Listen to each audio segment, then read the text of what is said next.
Light is kind of an important thing in film and video, so let's go over a few things.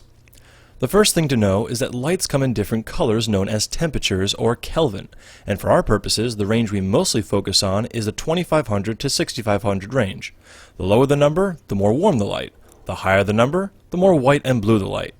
Lower is usually used for indoors, higher for outdoors.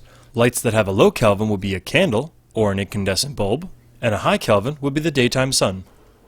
The next most important thing, and pay real close attention to this, is that not all lights are made the same. One type of light can produce a different quality than another, meaning you can have two lights of the same Kelvin and they can produce a totally different image. And the reason for this is because they can have a different color rendering index, or CRI. CRI is basically a benchmark of the quality of light as compared to a pure source such as the sun, which of course is rated at the highest at 100. And this rating is a key reason why you can't just buy any old bulb for your film.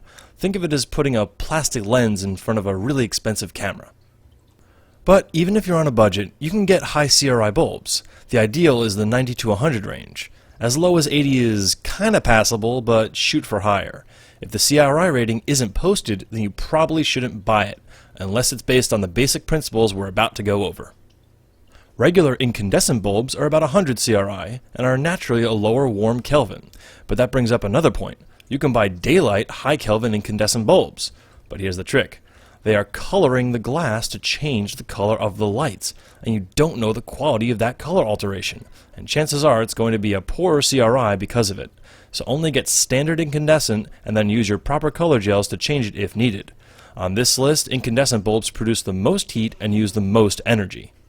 Halogen bulbs have a high rating of about 95 and are naturally warm in the area of 3000 Kelvin. Halogen has been a workhorse for us for years, and its only two caveats are its heat output and energy consumption, which are to say better than incandescent, but not by leaps and bounds. But it still produces a brilliant hard light with a high CRI and is available in much higher wattages than incandescent. Then we have CFLs, compact fluorescent lamp. They can be long, spirally, have a bunch of different shapes, but what counts is the quality. CFLs can have a fairly good CRI, but many have a very poor CRI. There's a reason some cost more than others, so don't skimp for the bottom of the barrel.